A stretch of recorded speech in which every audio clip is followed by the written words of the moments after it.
জীবনে time manage করতে পারাটা যে কত ইম্পর্টেন্ট। ভিউ না ইউ। বাইরে যা ঠান্ডা রে ভাই, এই যে তোমাদের দাদা ভাই এখন এলো বৃষ্টিতে ভিজ। গুড মর্নিং, লিপিস ডায়েরির নতুন একটি ব্লগে সবাইকে জানাই আবারও ওয়েলকাম। কেমন আছো সবাই? আশা করছি সবাই খুব ভালো আছো। সকালবেলা যথারীতি আমার যেটা কাজ ব্রেকফাস্ট বানানো। অ্যাকচুয়াল আমার না, সবারই কাজ সকালবেলা ব্রেকফাস্ট বানানো। আমার বাড়িতে কেউ নেই বলে আমাকেই বানাতে হয়। যাদের বাড়িতে কোনো হেল্পিং হ্যান্ড আছে বা কোনো গার্জিয়ান আছে তাদের বাড়িতে তারা বানায়। যাই হোক, আমি সকালবেলা চলে এলাম ব্রেকফাস্ট করতে। ব্রেকফাস্ট তো তোমরা দেখতেই পাচ্ছ যথারীতি, যেটা আমাদের অ্যাজ ইউজুয়াল হয়েই থাকে। একটা গোটা প্যাকেট ব্রেড আনলে আমরা এটাকে না খাওয়া পর্যন্ত ছাড়ি না। অ্যাকচুয়াল আমরা দুটো মানুষ, আমাদের ব্রেড শেষই হতে চায় না। দেখা যায় যে ফেলেই দিতে হয় শেষ পর্যন্ত। ওই জন্য যেহেতু নষ্ট করব না, তাই খেতে ভালো না লাগলে একটু ফ্রিকোয়েন্টলি খেয়েই নিই। তো আজকে যেহেতু ঠান্ডা আছে, তো তোমাদের দাদাভাই এখন বেরোবে, ওই জন্য ওকে ব্রেড আর বাটার দিয়ে দেবো। আর বেরোবে যখন, ও তেমন কিছু খেয়ে বেরোবে না, জাস্ট এই ব্রেড আর মিষ্টি খেয়েই চলে যাবে। যেহেতু সকালবেলা খুব একটা ভারী খেতে পারে না, তাই এটাই হচ্ছে একদম এনাফ যাকে বলে। কালকে রাতে মিষ্টিটা আমি ফ্রিজে দিইনি। শীতকালে না এই মিষ্টি ফ্রিজে শক্ত হয়ে গেলে খেতে অতটা ভালো লাগে না, ওই জন্য আমি বাইরেই রেখেছি। তো কালকেও রাতে আমরা খেয়েছিলাম। এখন ওই একটাই খাবে তোমাদের দাদাভাই, বলে একটাই দাও, আর আমিও একটা খেয়ে নেব। যেহেতু কালকে রাতে আমরা 2 পিস করে দুজন খেয়েই নিয়েছি, এত মিষ্টি খাওয়া তো ঠিক না, তাই একটাই খাচ্ছি। তার মাঝখানে আমি একটু কাজও গুছিয়ে নিয়েছি, একটু আলু ভাজা করব। ওই আলু ভাজার আলুটা কেটে নিয়েছি। আজকে বেশি রান্না নেই, ওই জন্য আমারও বাইরের কিছু কাজ আছে, একেবারে রান্নাবান্না করে ওই কাজগুলো সারতে যাব। তো দেখো, আলুটা আমার মানে কাটা হয়ে গেছে, ধোয়া হয়ে গেছে। এখন একটা কাঁচা লঙ্কা ফোড়ন দিয়ে আমি আলুটা জাস্ট ভেজে নেব। এই আলুটা না কাঁচা লঙ্কা ফোড়ন দিয়ে ভাজা খেতে খুব ভালো লাগে। তার মাঝখানে আমি একটু টেস্টের জন্য অ্যাড করব হচ্ছে আদা রসুন। সবটাই তোমাদেরকে দেখাবো। আর এখন যদিও খুব তাড়াতাড়ি নয়, বেজে গেছে 11টা। আমার রান্না বান্না বসাতে প্রায় 11টা সাড়ে 11টাই বেজে যায় এই শীতকালে। কারণ সকালে উঠে তো আমার অনেক রকম কাজ থাকে, তারপর আমি এডিট করি, একটু রিল্যাক্স করি, এই সমস্ত কাজের জন্য আমার দেরি হয়ে যায়। ওই জন্য একদম গরম গরম খাই যাকে বলে, মানে তাড়াহুড়ো করে। আমি একটা কথাই ভাবছি যে আমরা মানুষরা কত অদ্ভুত না। শীতকালে গরম চাই, গরমকালে শীত চাই। মানুষের জীবনের সার্কেলটা এরকম, যখন যেটা তার কাছে থাকে তখন সেটা তাকে ভালো লাগে না। আর সত্যি তা, আমি নিজেও তাই। এই যে এখন এত ঠান্ডা, এই সময় আমি প্রচণ্ডভাবে গরম চাইছি, মানে মন থেকে গরম চাইছি। আবার হয়তো যখন গরম আসবে তখন মনে হবে শীতটাই ভালো ছিল। অ্যাকচুয়ালি আমরা জীবনে না কোনো কিছুকেই ঠিকভাবে উপভোগ করতে পারি না, ওই জন্য সব কিছু মনে আমাদের কাছে এটা ভালো লাগছে না, তো ওটা ভালো লাগছে না, এরকম হচ্ছে। এই ঠান্ডাটা না একদমই সহ্য হচ্ছে না, মনে হচ্ছে কবে একটু গরম পড়বে, কবে একটু হাত পা ছড়িয়ে থাকতে পারবো। আসলে শীতকালে তো হাত পা ছড়িয়ে থাকা যায় না, মনে হয় যেন সবসময় নিজেকে নিজের মধ্যে গুটিয়ে রেখেছি। আমার তো এরকমই ফিল হচ্ছে, তোমাদের কার কী মনে হচ্ছে? দেখো, কথা বলতে বলতে আমি হালকা হালকা মশলা দিয়ে দিলাম, একটু আদা রসুনও দিয়ে দিয়েছি। এখন ভালো করে নাড়িয়ে চাড়িয়ে নেবো। আর এখন আমি কোথায় গেছি কে জানে কি করতে, রান্না করতে করতে না এই এদিক ওদিক যাওয়াটাই সমস্যা। ও এই কাপড়টা এখন আমি আনতে গিয়েছিলাম। আগে তো ননস্টিক প্যানে করতাম, ননস্টিক প্যানে কাপড় লাগতো না, ওই জন্য কাপড়ের ধরার অভ্যাসটা নেই। মাঝে মাঝে না গরম করাতে আমি এমনি ভুল করে হাত দিয়ে দিই জানো, আর হাতটা গরম লেগে যায়। যদিও এই শীতকালে বেশ ভালোই লাগছে। দেখতেই পাচ্ছ আমি কিন্তু পরিমাণে অল্প আলু কেটেছি, বেশি আলু কাটবো না। একদম অল্প অল্পই খাবো, আমাদের দুজনের এত বেশি আলু খাওয়া হয়ে যাচ্ছে না। ওই জন্য আমরা ভাবছি এবার থেকে একটু ডায়েট করব, মানে ডায়েট প্ল্যানিং যাকে বলে। জাস্ট হালকা হেলদি ডায়েট, কোনো কিছু কিটো ডায়েট এরকম কিছু না।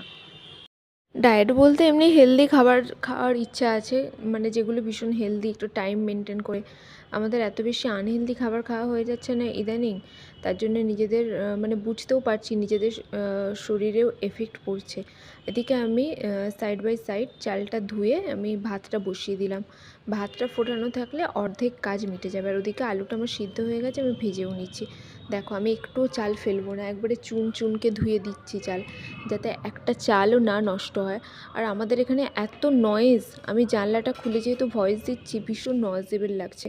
কিন্তু কি করব বলো, হয় গভীর রাতে ভয়েস দিতে হবে, নইলে একেবারে ফার্স্ট মর্নিংয়ে দিতে হবে। কিন্তু গভীর রাতেও দিয়ে আমার পক্ষে সম্ভব হয় না, ফার্স্ট মর্নিংয়েও সম্ভব হয় না। তো ওই মিড মর্নিংয়ে দিলেই না এরকম হয়, মানে এত নয়েজ আসে চারিদিক থেকে। কিন্তু কিছু করার তো নেই বলো, যদি রোড সাইডে ঘর হয় তাহলে তো নয়েজ আসবেই। তো যাই হোক, তোমরা কি আমার কথাগুলো ঠিকঠাক শুনতে পাচ্ছ কি না অবশ্যই জানাবে, নাকি নয়েজটা তোমাদের কাছে এতটাই ডিস্টারবেন্স হয়ে যাচ্ছে যে কথা ঠিকঠাকভাবে বুঝতে পারছো না। ওই যে এখন উইন্টার সিজন চলছে, চারদিকে খালি অফার অফার অফার। ওয়েদার কি খারাপ হয়ে গেল, বাপ রে বাপ, বাজে ওয়েদার একদম। আর এই যে দেখো, শীত গ্রীষ্ম বর্ষা, রঙ্গন আমার ভরসা। কি অবস্থা দেখছো?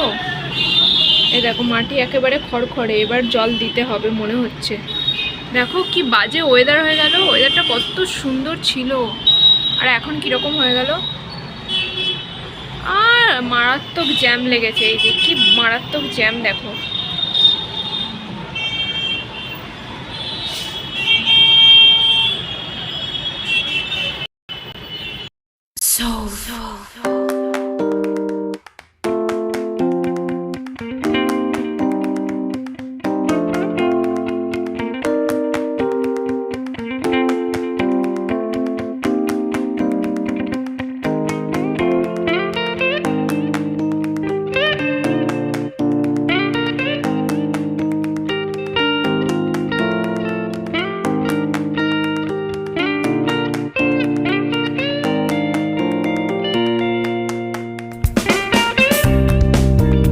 আজ আমার অনেক কমে গেছে। এই যে আমার বর একেবারে কম্বল গুছিয়ে রাখিয়ে দিয়েছে, বিছানা টান টান করে কম্বল গুছিয়ে রাখে দিয়েছে।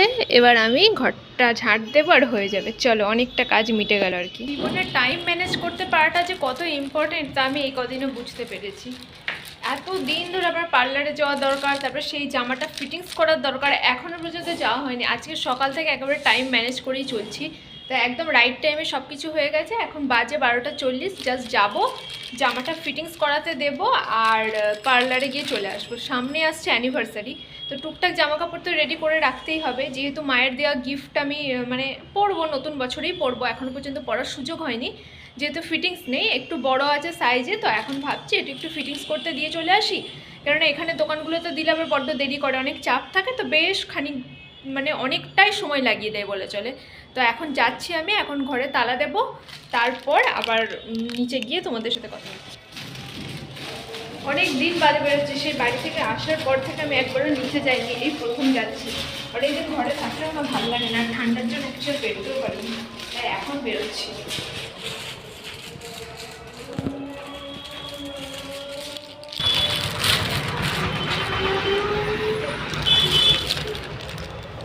ভালো আছেন? হবে একটা জামা ফিটিংস এখন, মানে এখন দিয়ে যাচ্ছি, যতটা সময় লাগবে লাগবে। জামা ফিটিংস করতে দেওয়া, এবার যাচ্ছি পার্লারে।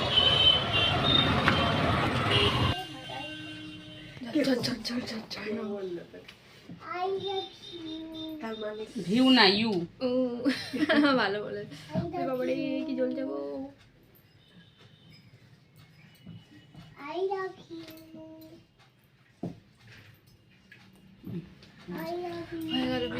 ঝরঝর করে তুলে দিলে সব। ওটা তো বলছি, কম সময়ের মধ্যে কাজটা হয়ে গেল, নাহলে আধ ঘন্টা ধরে অনেক দেরি লাগে, লাগে। চলো। বাড়িতে এসে আমি একটু স্কিনটা ক্লিন করে নিলাম, যেহেতু আমি এখন মুখটা ওয়াশ করব না, তাই ভাবলাম একটি টোনার দিয়ে ক্লিন করে নিই। বাইরে তো ধুলো নোংরা থাকে, আর যেহেতু আইব্রো করেছি তো কিছু কিছু তো হেয়ারও থাকে, তাই ভাবলাম একটু ভালো করে টোনার দিয়ে ক্লিন করে নিই। আর এই টোনারটা আমার এত ভালো স্যুট করে যে এটা দিয়ে মুখ পরিষ্কার করলে আমার মুখ একেবারে ক্লিন হয়ে যায়, গ্লাস ক্লিন হয়ে যায় যাকে বলে। তো ঠান্ডাতে তো আমি তেমনভাবে স্কিন কেয়ার কিছুই করতে পারছি না, তো এইটুকু যেটুকু পারছি সেটুকু করছি। আর আমার খুব তাড়াতাড়ি কাজ মিটে গেছে, আমি গেছি আর হয়ে গেছে। আর এখন আমি এবার ভাতটা করে তারপর ভাতটা খেয়ে নিলে আমার ছুটি এখনকার মতো, মানে দুপুরের মতো ছুটি যাকে বলে। তো দেখো আমি সুন্দরভাবে পুরো মুখে একদম পরিষ্কার করে টোনারটা ঘষে নিচ্ছি। আর তোমাদের সাথে তো কখনো এগুলো শেয়ার করা হয় না, তাই ভাবলাম আজকে যখন ফ্রি আছি, শেয়ার করার সময় আছে, তো একটু সুন্দর করে শেয়ার করি। তো এখন আমি ভালো করে শেয়ার করে নিচ্ছি। আর এই যে দেখো কত নোংরা উঠেছে মুখ থেকে, এইটুকু সময় গেলাম এত নোংরা। বেগুনটা আমি মশলা দিয়ে মাখিয়ে রেখেছিলাম, কিন্তু লবণটা অ্যাড করিনি, যেহেতু লবণ অ্যাড করলে একটু জল ছেড়ে দেয়, তাই আমি ভেবেছিলাম একেবারে খাওয়ার আগে লবণটা অ্যাড করব। তাই এখন যেহেতু বেগুনটা ভাজবো, তাই এখন লবণটা মাখিয়ে অ্যাড করে নিচ্ছি। আর বেগুনটা না এত বড় যে মাঝখান দিয়ে একটা করে পিস দিতে হচ্ছে, নইলে অত বড় পিস খাওয়া না একজনের পক্ষে অসুবিধাজনক। আমি ভাত নিয়ে নিয়েছি, আজকে একদম অল্প ভাত খাবো, বুঝলে।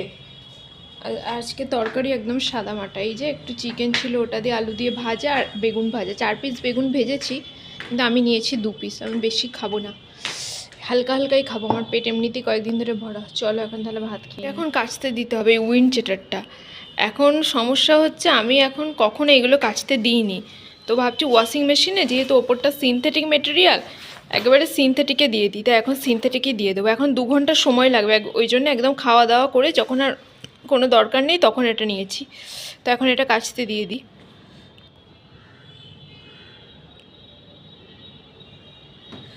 এখানে আবার বেশি দেওয়া যাবে না, বেশি দিলে আবার সমস্যা আছে, বেশিও দেওয়া যাবে না কমও দেওয়া যাবে না, একদম পরিমাপ মতো দিতে হবে। ব্যাস দিয়ে দিলাম ডিটারজেন্ট, এবার সিনথেটিকে দিয়ে দেবো সিনথেটিক। এখন 1 ঘন্টা 18 মিনিট ধরে চলবে, 1 ঘন্টা 18 মিনিট। ব্যাস দিয়ে দিয়ে এবার হোক, এই চলতে শুরু করে দিয়েছে। দুপুরবেলা লম্বা রেস্ট নেওয়ার পর এখন আমি উঠে একটু ফ্রেশ হয়ে নিচ্ছি, এখন চা খেয়ে নেব। যদিও এখনও 5:30 বাজে, এখনও আজান হয়নি, কিন্তু যেহেতু আমার মানে শুয়ে থেকে থেকে আর ভাল লাগছে না আর ঠান্ডাও লাগছে, তাই ভাবছি একটু চা খাই। পড়লাম বলো তো, রান্নাঘরের লাইটটা হঠাৎ করে দেখছি জ্বলছে না, মানে কেটে গেছে। এখন তোমাদের দাদাভাইও নেই, তো এখন আমি চা খাবো, এমনিতে 5টা 5:30 বেজেই গেছে।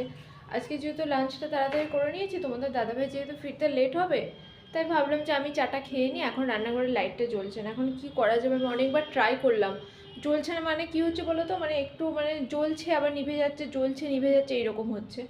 তো এখন কি আর করা যাবে? এখন এই এমার্জেন্সি লাইটটা নিয়েছি, এমার্জেন্সি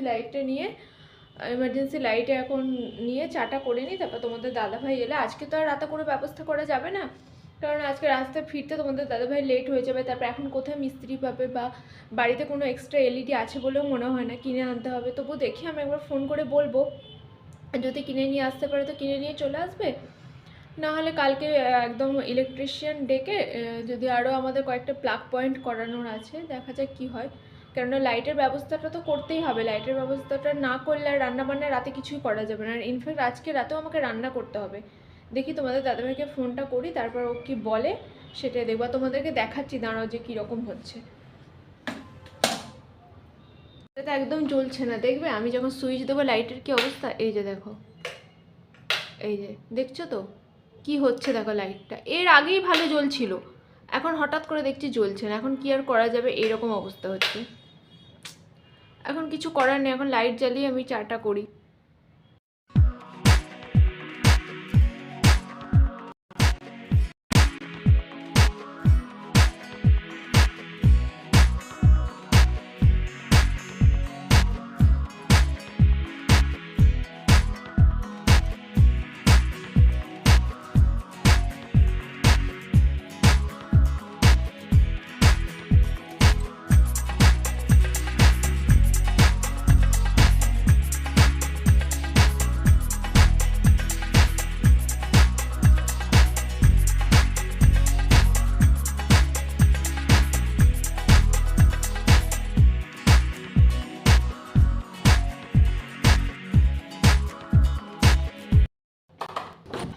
বাইরে যা ঠান্ডা রে ভাই, এই যে তোমাদের দাদা ভাই এখন এলো বৃষ্টিতে ভিজতে ভিজতেই। ও আর কোথা থেকে? হ্যাঁ কোথা থেকে? সবজিও কিনে নিয়ে এসেছো? তোমাদের দাদা ভাই এখন এলো প্রচুর প্রচুর বাজার করে নিয়ে, ঠান্ডায় ভিজতে ভিজতে। এই যে দেখো ঠান্ডা একদম অবস্থা খারাপ, ঠান্ডায় ভিজতে ভিজতে এখন এলো।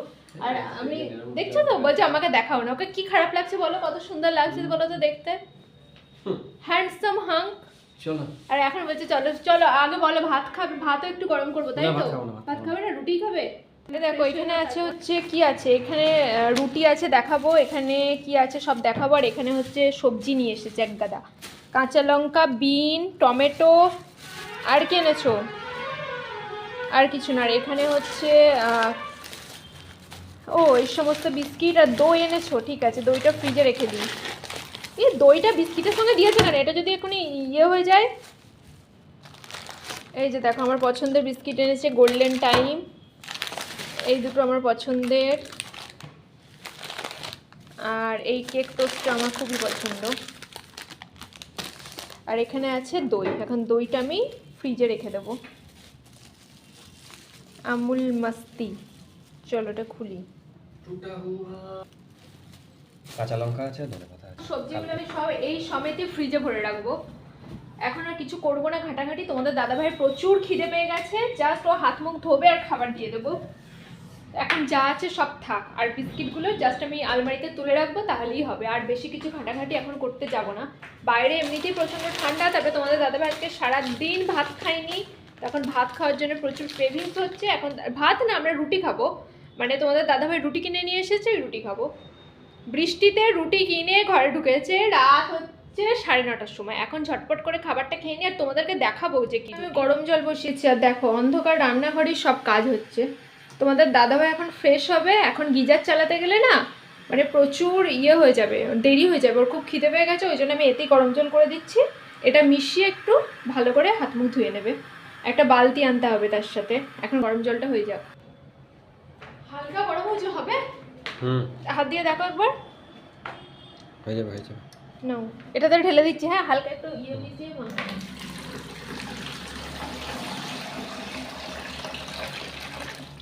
জল। ও এনেছে রুটি, এই যে তান্দুরি যে রুটিগুলো, এইগুলো খেতে মানে শীতের দিনে ভালো লাগে বলে। আর রুটি খেতে ইচ্ছা করছিল, হাতে গড়া বাইরের রুটি তো অত ভালো লাগে না, নর্মাল আটার রুটি, তাই এইগুলো নিয়ে এসেছে। আমাদের খাওয়া দাওয়া হয়ে গেছে। তোমাদের দাদাভাই আজকে সারপ্রাইজডলি বাইরে থেকে খাবার নিয়ে এসেছে। ও আমাকে ফোনে কিচ্ছু বলেনি, শুধু আমি বললাম যে ভাত করে রাখবো, কারণ অবভিয়াসলি দুপুরে যেহেতু ভাত খাইনি, রাতে তো খাবেই। বলে যে না আমি খাবার নিয়ে যাব, কিন্তু কি খাবার নিয়ে আসবে না নিয়ে আসবে আমি কিচ্ছু জানতাম না। আমি ভেবেছি ও হয়তো সারাদিন যেহেতু ভাত খায়নি তাহলে এখন ভাতই খাবে, কিন্তু ও যে হঠাৎ করে রুটি নিয়ে চলে আসবে সেটা আমি ভাবিনি। ভালোই হলো। আমার না রুটি মানে ভাত খেতে ঠিক ইচ্ছা করছিল না, রুটি খেতে ইচ্ছা করছিল। আসলে বাইরে তো বৃষ্টি পড়ছে আর ঠান্ডা, দেখবে এই সমস্ত বৃষ্টির দিনে ঠান্ডার দিনে না রুটি খেতেই ভালো লাগে। আর অ্যাকচুয়াল কী বলো তো, আমাদের এখানে আমি যেহেতু রুটি করতে পারি না, এই পুরো গোটা শীত ভোর কিন্তু আমরা একদিনও রাতে রুটি খেতে পারিনি। বিয়ের আগে যখন ধরো আমি বাড়িতে ছিলাম, ও বাড়িতে ছিল, তখন আমাদের মায়েরা তো রাতে রুটি করতো, মায়েদের কাছে তো রুটি করা কোনো ব্যাপার না, তখন আমরা প্রায় মাঝে মধ্যে রুটি খেতাম। কিন্তু আমাদের এখানে না সত্যি বলছি এই গোটা শীতে আমরা রুটি পরোটা কিচ্ছু খাইনি। প্রথমত আমরা বাড়িতে গেছিলাম তখন খেয়েছিলাম, কিন্তু আমাদের এখানে এসে থেকে আমরা ওসব কিছু খাইনি। তাই এখন না রুটিটার প্রতি আমাদের ক্রেভিংসটা বেশি হচ্ছে। এই ঠান্ডাতে মনে হচ্ছে রুটি খাই বেশি। তো যাই হোক, আজকে ওরও এটা মনে হয়েছিল, মানে আমাদের দুজনের ক্রেভিংসটা মিলে গেছে আজকে, সেই জন্য রুটিটা খাওয়া হলো। তো ভালোই খেলাম। আছে মানে নান রুটি, ওটা আছে, কালকেও চা দিয়ে খাবো। এমনিতে নান রুটি চা দিয়ে আমাদের ভীষণ ভালো লাগে, আর শীতে তো খুবই ভালো লাগে। চায়ে ডোবালেই না ওটা একদম নরম নরম হয়ে যায়। এমনিতে একটু ঠান্ডাতে টান হয়ে যায়, কিন্তু তার সত্ত্বেও আমাদের খুব পছন্দ। আর এখন বাজে ঘড়িতে দেখতেই পাচ্ছ 10:30 বেজে গেছে অলরেডি। মানে 10:30টাতে আমাদের সব কাজ হয়ে গেছে, খাওয়া দাওয়া হয়ে গেছে, মানে আমাদের খুব তাড়াতাড়ি সব কিছু হয়ে গেছে। 10:30টাতে আমরা খেতে বসিই না, আমাদের 11:30 12টা বেজে যায়। তো আজকে অনেক তাড়াতাড়ি হয়েছে, তো এখন ভালো লাগছে। এখন আমি একটু ফ্রেশ হলাম, এখন আমি চুলটা একটু বিনুনি করব, তারপর ক্রিম আমার সব কিছু মাখা হয়ে গেছে। এখন শুয়ে শুয়ে ফোন ঘাঁটবে, এখন অনেকক্ষণ ফোন ঘাঁটতে পারবো। এটাই আমার না এখন রাতের বেলা বেশি মনে হয় যে আমি কতক্ষণ ফোন ঘাঁটতে পারবো। রাত 12টায় শুলে তো বেশিক্ষণ ফোন ঘাঁটতে পারি না, ঘুম পেয়ে যায়, ঘুমাবার সময় হয়ে যায়। 10:30 11টায় শুলে অনেকক্ষণ ফোন ঘাঁটতে পারি, এটা এখন আমার খুব ভালো লাগে। আগে তো সারাদিনই সময় পেতাম, ফোন ঘাঁটতাম, হাত ব্যথা হয়ে যেত, এইসব কিছু হতো। এখন ফোন ঘাঁটার সময়ই পাই না, ওই জন্য রাতের বেলা যত তাড়াতাড়ি আমি চেষ্টা করি, যত তাড়াতাড়ি হয়ে যাবে তত তাড়াতাড়ি আমি ফোন ঘাঁটবো। তো এই আর কি, চলো এখন 10:30 বাজে, আমার সব কিছু হয়ে গেছে। আর একটু কাজ বাকি আছে, মানে আমার জাস্ট চুলটা বাঁধা বাকি আছে, আর একটু বডি অয়েল টডিয়েল মাখবো, এগুলো তাহলেই হয়ে যাবে। তো আজকের ব্লগটা আমি এই পর্যন্তই রাখছি, আশা করছি তোমাদের ভালো লাগবে। তোমরা কিন্তু পুরো ব্লগটা না টেনে দেখো। তো চলো, কালকে আবার দেখা হচ্ছে অন্য একটা নতুন ব্লগে। তো এখনকার মতো টাটা, বাই, গুড নাইট, সবাই ভালো থেকো, সুস্থ থেকো।